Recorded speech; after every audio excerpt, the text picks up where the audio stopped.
C'est l'histoire d'une jeune femme qui tombe amoureuse de son cousin sans le savoir. Et dans l'euphorie de l'amour, ils font un pacte de sang. L'histoire se passe au Congo, précisément à Kinshasa. La jeune femme a été séparée d'une grande partie de sa famille lors de la séparation de ses parents. Devenue adulte, elle a rencontré un homme et ils sont tombés tous les deux amoureux. Seulement, ils ne se doutaient pas que ils appartenaient à la même famille.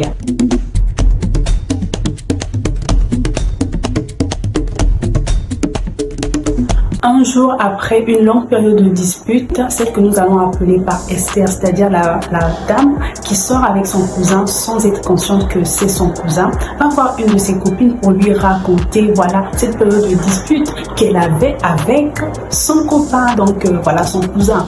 Et elle arrive chez sa copine, chez sa meilleure copine pour dire: ah, salut ma copine, tu sais, dernièrement on a eu une dispute avec mon gars que je viens d'avoir, ça fait pas longtemps, mais on s'aime beaucoup.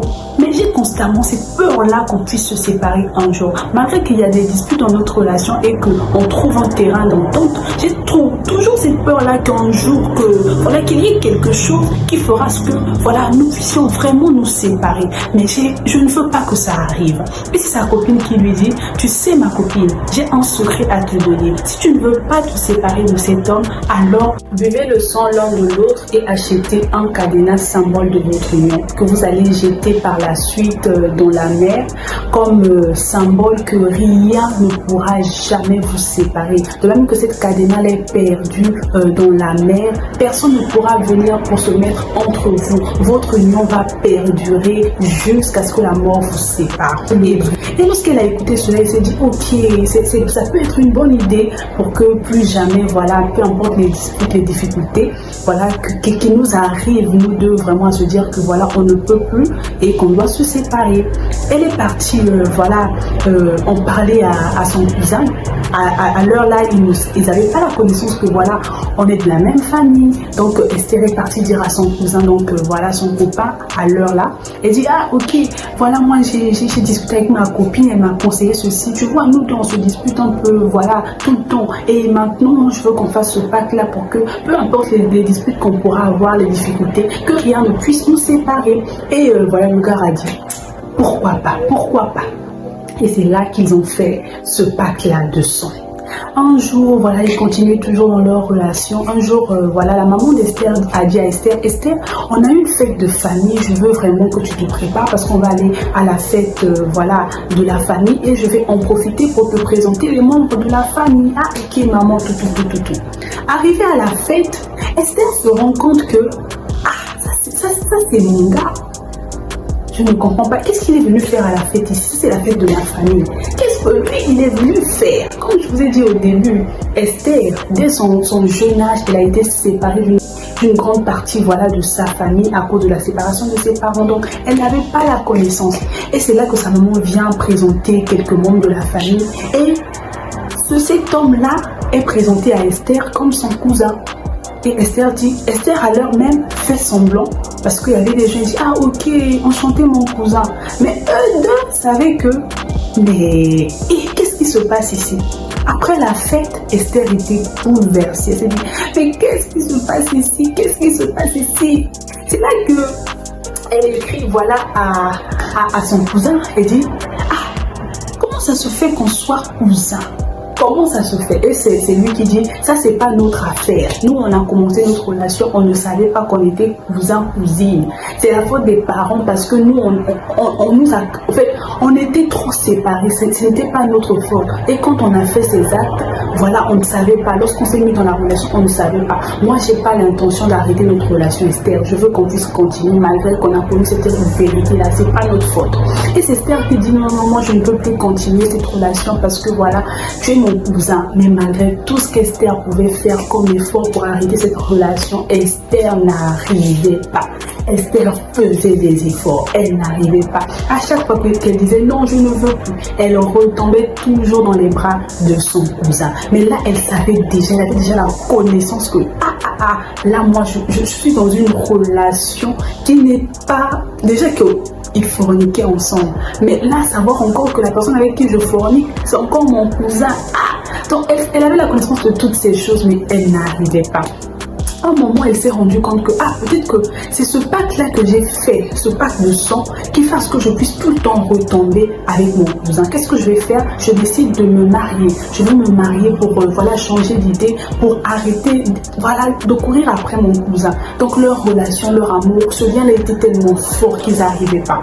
Et Esther a décidé de refaire sa vie. Elle a rencontré un homme et cet homme-là a décidé de l'épouser. L'homme a fait la dot, tout. Elle allait vivre avec cet homme-là. Arrivée dans le foyer, Esther ne tombait pas enceinte, tout ça. Elle ne tombait pas enceinte. Mais malgré qu'elle était dans le foyer, elle passait son temps à penser à son cousin. Ce lien-là était plus fort qu'elle n'arrivait pas. Bien qu'elle soit avec son mari, elle pensait toujours à son cousin. Elle n'arrivait pas, mais elle a gardé le secret au fond d'elle. Lors d'une fête de famille, elle était là avec son mari. Il y a eu aussi son cousin qui était là, qui était toujours célibataire. Tous les deux ont gardé le secret parce que c'était quelque chose de honteux qui va dévoiler à la famille. Lors de la fête de la famille, tout. Et c'est Esther qui voit son cousin de loin. Mais dans le cœur d'Esther, c'était toujours mon cousin. Esther décida d'aller dans les vestiaires des femmes et son cousin l'a suivi. Et là-bas, ils eurent des rapports sexuels. Tellement qu'ils étaient envoûtés. Ils étaient tellement envoûtés l'un de l'autre. Et leur relation était plus puissante que eux. Ils étaient tous les deux emprisonnés dans une relation toxique. Après cela, Esther est sortie des vestiaires toute honteuse, mais elle va dire quoi? C'était de la folie, c'était de l'esclavagisme. Elle est sortie avec son époux qui était en attente là. On va rentrer à la maison, tout ça, on est venu à la fête. Ils sont rentrés à la maison, malgré tout ce qu'elle faisait, elle ne faisait que penser à son cousin. Et après quelques mois, elle s'est rendue compte que elle est tombée enceinte. Mais elle a examiné, les femmes étant des examinatrices. Elle a examiné, elle s'est dit que cette grossesse-là n'est pas la grossesse de mon mari, c'est la grossesse de mon cousin. Parce que je me souviens qu'au dernier mois à la fête, ce qui s'est passé, c'est ce qui s'est passé. Et vraiment là, je ne sais pas qu'est-ce que je vais faire. Esther s'est trouvée vraiment elle s'est trouvée dans une impasse. Elle ne savait pas quoi faire. Elle dit, déjà que la relation là, personne ne le savait, personne n'avait la connaissance de cette relation-là dans la famille. Et maintenant là, qu'est-ce qui va se passer? Je suis enceinte de mon cousin, je fais comment? J'ai fait pacte de sang avec lui. Même là, je n'arrive pas à l'oublier, je fais comment? Et mon mari ne sait rien. Et Esther s'est décidée d'aller voir un serviteur de Dieu pour expliquer l'histoire depuis le début. Et le serviteur de Dieu dit à Esther, il faut savoir que ce qui se passe avec toi est très grave. Déjà, le fait d'avoir des relations avec ton cousin est quelque chose qui est condamnable par la parole de Dieu. Mais vous êtes allé encore un peu plus loin, vous avez fait un pacte de sang, vous vous êtes liés les âmes, vous avez pris un cadenas que vous avez jeté dans la mer, vous êtes créé des liens d'âme.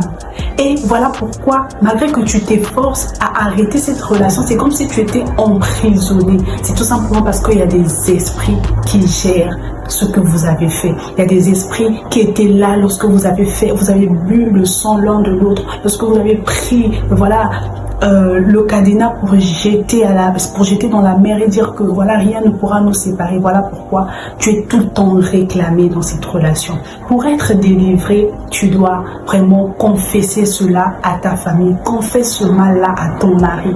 En fait, il ne faut pas garder ce péché. Si tu continues à préserver ce péché, si tu continues à nourrir vraiment ce péché, je te dis que tu ne vas pas t'en sortir. Déjà la grossesse, tu es tombée enceinte de ton cousin. Moi, je ne te conseillerais pas d'avorter, garde cette grossesse-là, mais tu dois faire la confession à ton mari, à ta famille. L'histoire nous apprend à nos jeunes, peu importe le degré de l'amour, le degré de ce qu'on peut dire que pour nous c'est l'éternel amour, c'est la plus belle relation qu'on peut avoir, qu'on puisse extrêmement faire attention.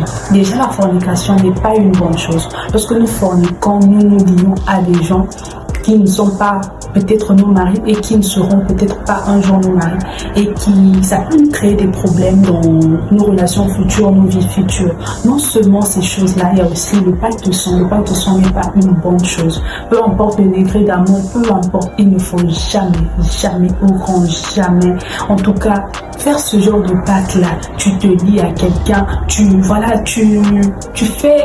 crées quelque chose que peut-être le Seigneur ne voulait pas pour ta vie. Donc juste pour dire que soyons vigilants, surtout prions pour nos relations, prions pour tout.